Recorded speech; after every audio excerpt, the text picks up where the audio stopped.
Bonjour, nous recevons Masha Merrill. Bonjour Masha. Bonjour Hubert. Vous publiez Vania Vassia et la fille de Vassia aux éditions Liana Levy. C'est votre 9e roman, si j'ai bien compté, roman et recueil de nouvelles. Vous avez également publié des livres de cuisine, une pièce, une autobiographie formidable qui s'intitulait Biographie d'un sexe ordinaire. Mais là, vous avez préféré la forme du roman pour raconter finalement aussi un peu votre histoire.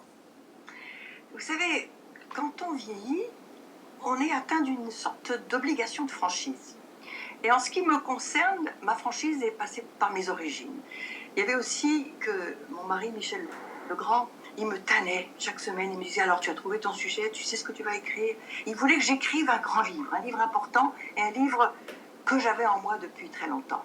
Il fallait un jour ou l'autre que je rende hommage à mes parents, qui sont des aristocrates russes qui ont quitté la Russie après la Révolution d'Octobre. Votre père sur un croiseur, vous m'avez raconté?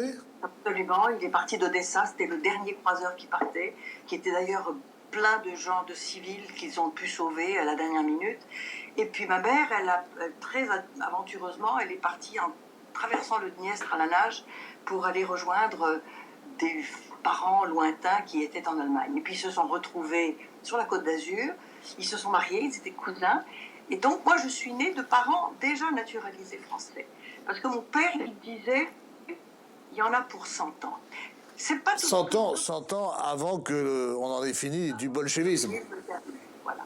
Mais tous les Russes qui sont venus en France ne pensaient pas ça. Par exemple, il y avait des communautés de Cosaques qui, eux, en revanche, attendaient, assis sur leur valise, de retourner en Russie. Ils ne pouvaient pas croire que le communisme tienne. Et surtout, au cours des années, ils ne pouvaient pas comprendre que la communauté internationale laisse Staline massacrer son peuple. Et ils étaient beaucoup moins cosmopolites que vous et vos parents. Ils vivaient repliés sur eux-mêmes, ils ne parlaient pas la langue française. Ceux-là, ils ont maintenu les traditions, ils vivaient en autarcie. Ou bien ils étaient agriculteurs, ou bien ils étaient dans les usines. Vous savez, chez Renault, à Boulogne-Billancourt, il y avait beaucoup de Cosaques. Nous, c'était différent. Nous étions des familles cosmopolites. Mes parents parlaient toutes les langues. Et bien sûr, ils ont tout perdu. Vous savez, nous avions des propriétés en Russie. Ça fait rêver. 100 000 hectares. Il fallait 2 jours à cheval pour traverser les propriétés. Donc, ces gens-là, mes parents, ils ont vraiment tout perdu. C'était des gens qui n'avaient pas de fortune à l'étranger. Et mon père, il s'est retroussé les manches, il est devenu horticulteur dans cette petite propriété que nous avions sur la Côte d'Azur, et il vendait des œillets. Il était malheureux parce que les voisins italiens avaient des grands œillets hauts, et c'était la marque de la qualité des œillets. Et mon père, il était tout petit, les siens, il n'arrivait pas à les faire grands. Alors, pour reprendre l'histoire, Sonia, votre héroïne, elle va avoir la chance de rencontrer un aristocrate qui va finalement découvrir ce qu'elle a de potentiel et qui va la faire monter à Paris chez une de ses amies. Et ça va être le début d'une ascension sociale.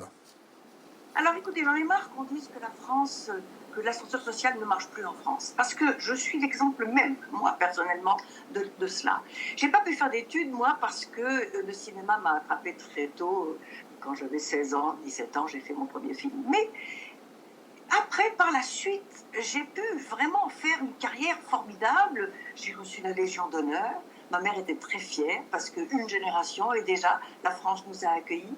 Mais ce n'était pas vrai pour tout le monde. Ce n'était pas vrai pour tous les émigrés russes. Il y en avait qui vivaient très pauvrement, très misérablement, qui n'arrivaient pas à apprendre le français. Et c'est le cas de ces Cosaques.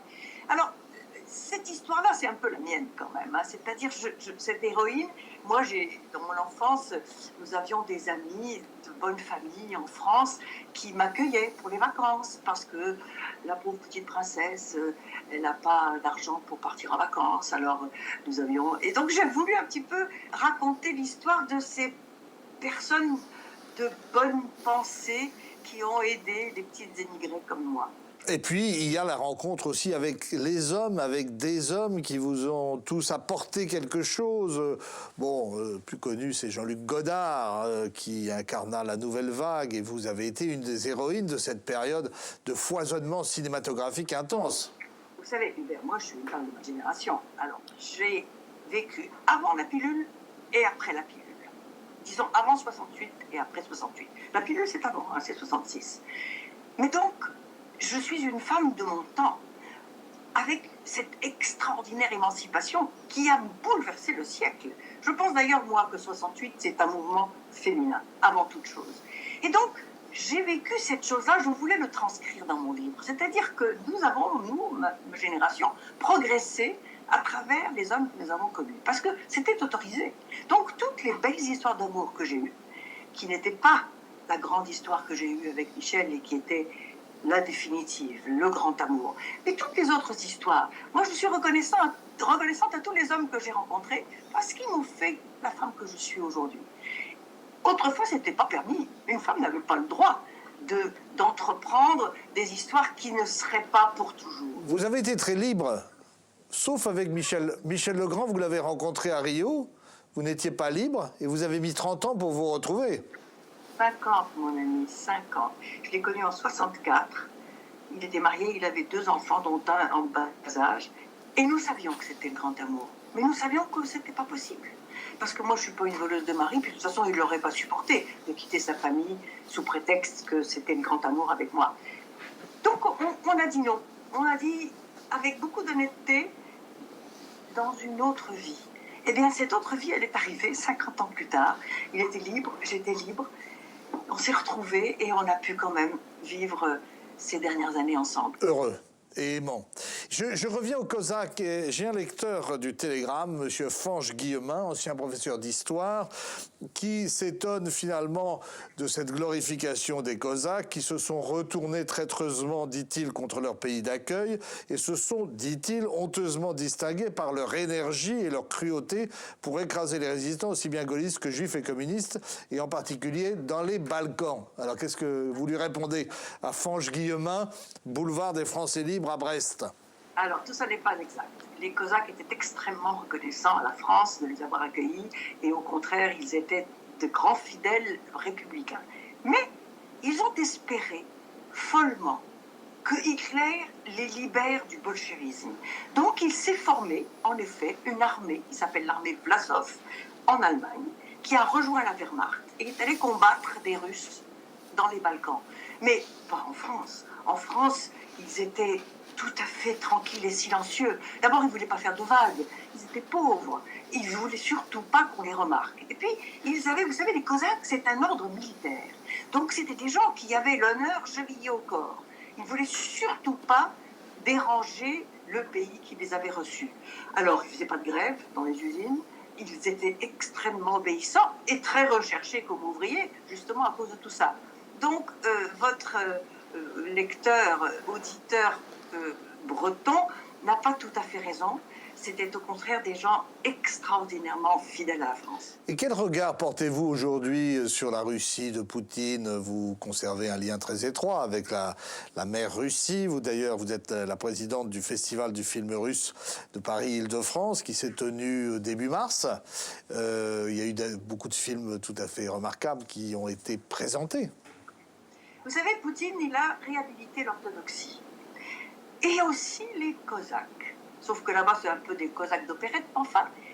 Parce que finalement, ces petits Cosaques, ils avaient raison. Le communisme, il a échoué. Il a disparu.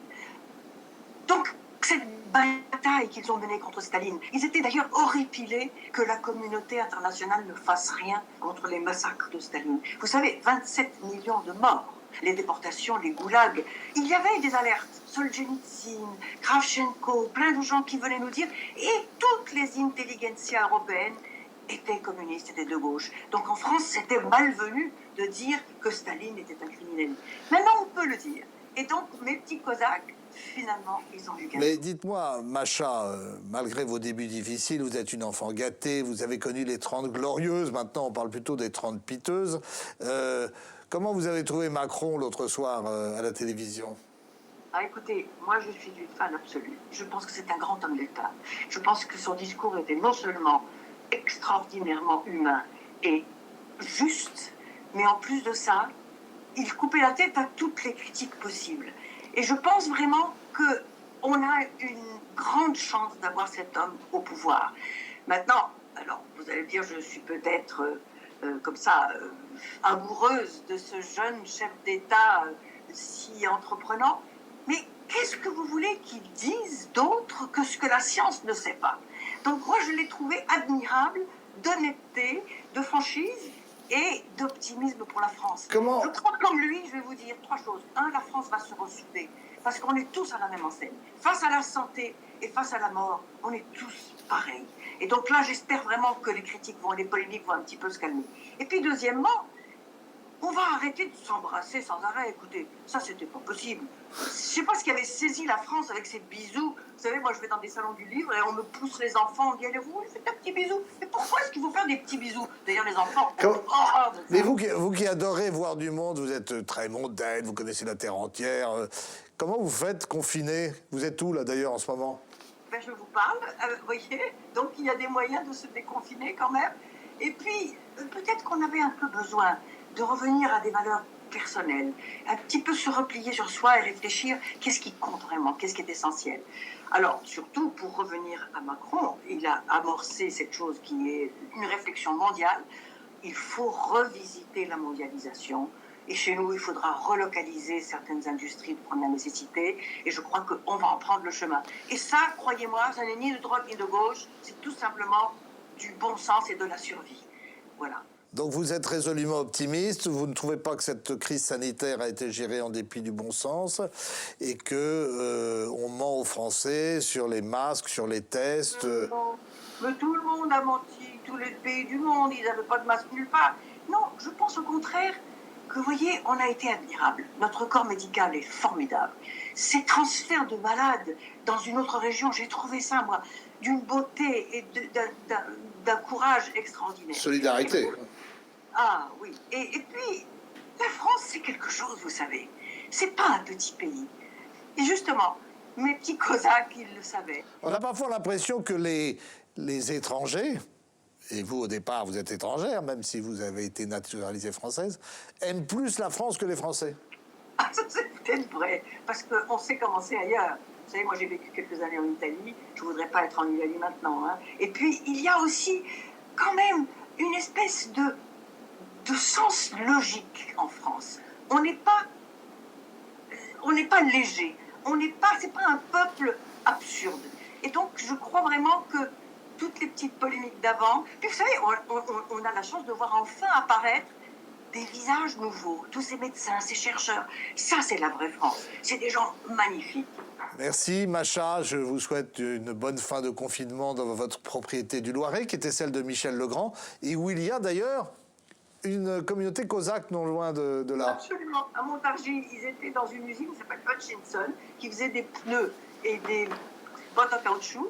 Et c'est d'ailleurs dans cette propriété que je vais créer la maison de Michel Legrand, une fondation, où nous ferons un festival de musique de film et de spectacles musicaux. Merci. Merci Macha, et on se retrouve demain avec un nouvel invité sur TBO et TB Sud qui sera le président du conseil régional Loïc Chenet-Girard. À très vite.